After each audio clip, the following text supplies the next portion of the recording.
পরিচালিত পঞ্চায়েতের অ্যাকাউন্ট থেকে টাকা গায়েব। কত টাকা? প্রায় 16 লাখ টাকা। দফায় দফায় প্রায় 16 লাখ টাকা হওয়া। পুরো টাকাটাই গেছে সিপিআইএম এর প্রাক্তন পঞ্চায়েত প্রধানের অ্যাকাউন্টে। এ নিয়ে দাসপুরে জোর চাপানুতর।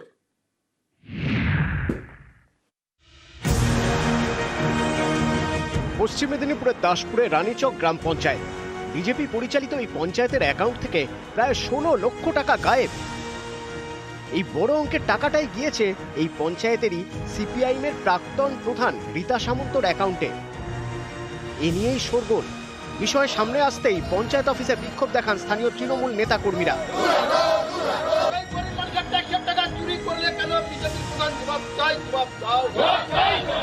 এ নিয়ে পুলিশ এবং ব্যাংক কর্তৃপক্ষের কাছে অভিযোগ জানিয়েছে বিজেপি পরিচালিত রানীচক গ্রাম পঞ্চায়েত।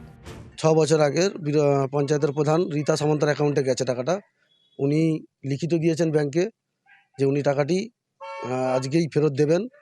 ওনার সঙ্গে বিডিও সাহেব বা আমাদের ব্যাংক ম্যানেজারের কথা চলছে। আমরা ব্যাংকে যথারীতি এটা লিখিত দিয়েছি, থানাতেও যাচ্ছি এই বিষয়ে। এটা তো আমাদের মাধ্যম, মানে তো আমরা চেক সাইন করব বা আমাদের এর মাধ্যমে হবে, কিন্তু আমাদের চেকেরও সাইন নেই, কোনো কিছু নেই। মোবাইল ট্রানজ্যাকশন, যেটা আমাদের পঞ্চায়েতের মাধ্যমে কখনোই সম্ভব নয়। পঞ্চায়েতের প্রায় 16 লক্ষ টাকা প্রাক্তন পঞ্চায়েত প্রধানের অ্যাকাউন্টে গেল কিভাবে? পঞ্চায়েতে গিয়ে জমা দিতেও গেছিলাম, কিন্তু সেদিনকে দুজনের কেউ ছিল না, টাকাটা কার হেফাজতে দেবো, ওই জন্য ফিরে নিয়ে এসে প্রধান সাহেবের সাথে যোগাযোগ করতে চেষ্টা করেছিলাম। প্রধান সাহেব সেই সময়টাতে ট্রেনিং এ ছিলেন। আমি ব্যাংকে গিয়ে যোগাযোগ করলাম, স্যার এই টাকাটা, তখন দেখি ওনারাও এসেছিলেন। তো তখনই ওখানে সাক্ষাতে সব জানতে পারা গেল। হ্যাঁ, ফেরত দেবো না কেন, ওটা আমার টাকা না, এবং আমি ব্যাংকে মুচলেখাও দিয়ে এসেছি। রানীচকে একটি রাষ্ট্রায়ত্ত ব্যাংকের শাখায় অ্যাকাউন্ট রয়েছে রানীচক গ্রাম পঞ্চায়েতে। বিজেপি পঞ্চায়েত প্রধানের দাবি, সম্প্রতি তারা ব্যাংকের পাসবই আপ টু ডেট করান। তখনই নজরে আসে পঞ্চায়েতের অ্যাকাউন্ট থেকে প্রায় 16 লক্ষ টাকা গায়েব। টাকা ঢুকেছে সিপিআইএম এর প্রাক্তন প্রধানের অ্যাকাউন্টে। এবছরের 24শে জানুয়ারি থেকে 16ই ফেব্রুয়ারির মধ্যে টাকা ট্রান্সফার হয়েছে মোবাইল ফোন অ্যাপের মাধ্যমে। এটা কি করে সম্ভব? এ নিয়ে কোনো স্পষ্ট উত্তর দিতে পারেনি ব্যাংক কর্তৃপক্ষ। তারা তদন্ত শুরু করেছে। ম্যানেজার দেখলাম মোবাইল ট্রান্সফারের মাধ্যমে 15,81,000 টাকা ওনার অ্যাকাউন্টে ক্রেডিট হয়েছে। তো তাই না, ওনার অ্যাকাউন্টে শুধু এই পঞ্চায়েতের অ্যাকাউন্ট টাকা নয়, অন্য কোনো একটা পঞ্চায়েতের টাকা সমস্তভাবে ক্রেডিট হয়েছে। পশ্চিম মেদিনীপুর থেকে সুকান্ত চক্রবর্তী, নিউজ 18 বাংলা। সরকারি জমি দখল, সেই জমিতে তৈরি হচ্ছে পাকা বাড়ি। কারো থেকে কোনো অনুমতি নেওয়ার বালাই নেই। ঘটনাস্থল ডেবরা।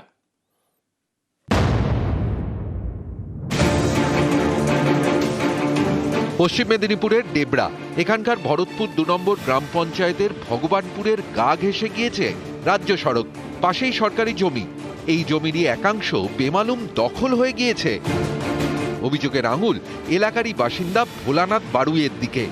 শুধু সরকারি জমি দখলই নয়, সেই জমিতেই তৈরি হচ্ছে পাকা বাড়ি।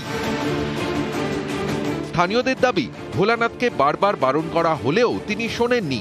এমনকি পঞ্চায়েত অফিসে জানিয়েও কাজ হয়নি।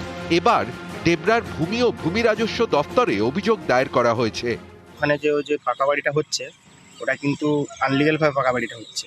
মানে সরকারি জায়গার উপরে ঘরটা করছে বিনা পারমিশন। সরকারি জায়গাটা সরকারি জেলা পরিষদের জায়গা, কিন্তু পেছনে আমার রায়ত জায়গা, জোরপূর্বক ঘর করছে, কোনো পারমিশন নেই ওদের কাছে। ভোলানাথ বাড়ি বলে এক ব্যক্তি সরকারি জায়গার উপর বাড়ি তৈরি করছে।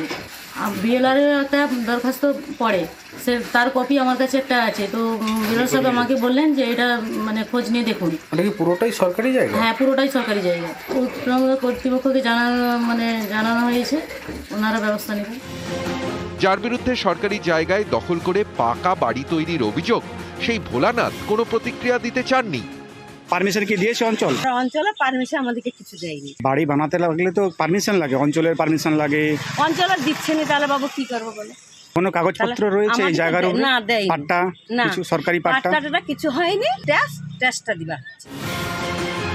এইভাবে সরকারি জায়গার ওপরে কিভাবে কংক্রিট তৈরি করা যায়, এই নিয়ে গ্রাম পঞ্চায়েত কতটা উদ্যোগী হয়েছে বা প্রশাসন কতটা এই বিষয়ে গুরুত্ব সহকারে দেখবে, সেই দিকেই তাকিয়ে রয়েছে ডেবরাবাসী।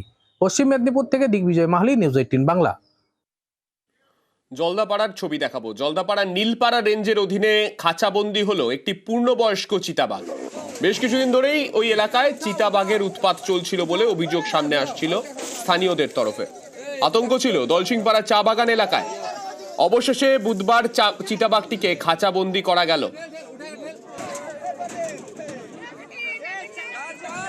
আমাদের সঙ্গে রয়েছেন আমাদের প্রতিনিধি রাজকুমার। রাজকুমার, কতদিন ধরে এই আতঙ্কে ভুগছিলেন স্থানীয়রা? দেখো সান্নি, চা বলয়ে কিন্তু দীর্ঘ কয়েক মাস থেকেই কিন্তু চিতাবাঘের আতঙ্ক রয়েছে এবং দুয়াশে এই যে চা বলয়ে একাধিক মৃত্যুর ঘটনা পর্যন্ত ঘটেছে চিতাবাঘের হামলায়।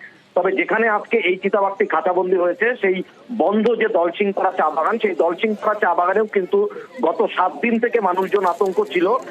তার কারণ হচ্ছে 7 দিন থেকে লাগাতার এই চা বাগানে চিতাবাঘের হামলা চলছিল। বেশ কয়েকটি শূকর এবং ছাগল কিন্তু চিতাবাঘ টেনে নিয়ে গিয়েছিল, ফলে আশঙ্কিত ছিলেন ওই চা বাগান এলাকার বাসিন্দারা।